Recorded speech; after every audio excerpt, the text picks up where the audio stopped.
Today is February 24th, and today's quote is entitled, "Imagine Someone." And this is something that my godbrother Indradumnya Swami said, and I've kind of rewritten it. And I want to read it to you, and I want to discuss it. It's very beautiful. Imagine someone whose heart is in pain for your good when you yourself do not even know what's good for you, or even care what's good for you.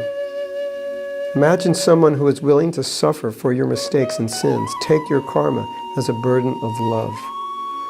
Imagine someone who will guide you, pray for you, cry for you, and even be ready to be born again for you. It is rare to have such a person in your life. You rarely meet such a person. This is the spiritual master. Therefore, never, even in thought, should one disrespect their spiritual master.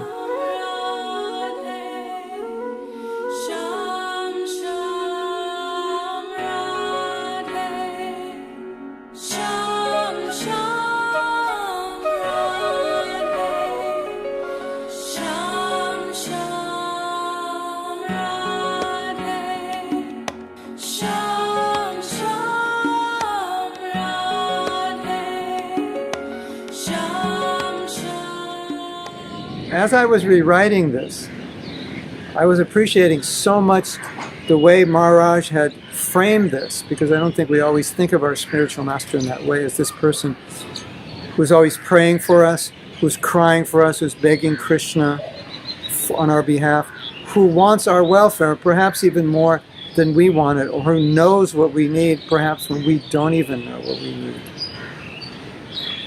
And who can be a better well-wisher? Who can be a better friend? Who can be a better lover than that person? And therefore Maharaj concludes, therefore never ever disrespect your spiritual master. And I would add, never minimize his position in your life. His position is very special. He's always thinking of his disciples. He's ready to come back again for his disciples. He's ready to tolerate so many things, so many bad things his disciples do. He's ready to tolerate so many mistakes his disciples made. We saw that in Srila Prabhupada. He was the ocean of tolerance.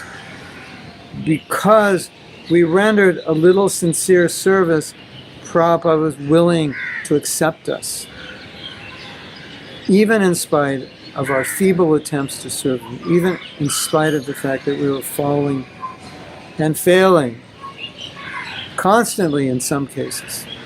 And still, Prabhupada was patiently instructing us. I don't know if you know this, but Prabhupada answered every single letter he received in a timely fashion.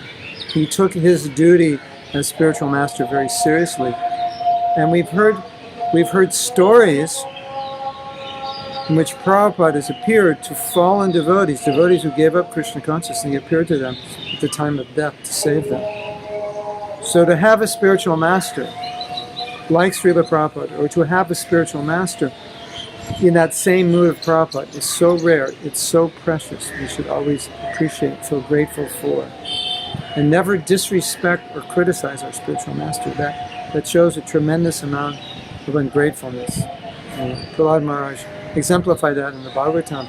In glorifying his spiritual master Narada Muni, he said, how can I ever repay such a spiritual master for having saved me? A lot of times, when Prabhupada would talk about his spiritual master, be asked about his spiritual master, he said, what can I say? He's a Vaikuntha man. What can I say? He has saved me. So Prabhupada always took that role, that I was lost. My spiritual master came. He's directing me out of this maze of material existence. Without him, I would still be here. It's only by his grace that I can connect with Krishna. It's only by his grace that I have any Krishna consciousness or any strength. Anything whatsoever in my spiritual life is due to him. And he's always there behind me, pushing, praying, grabbing me by the hand. I appreciate that. It's a precious relationship. Don't minimize it. Don't take it for granted. Beautiful, beautiful thoughts that Maharaj has given us. Hare Krishna.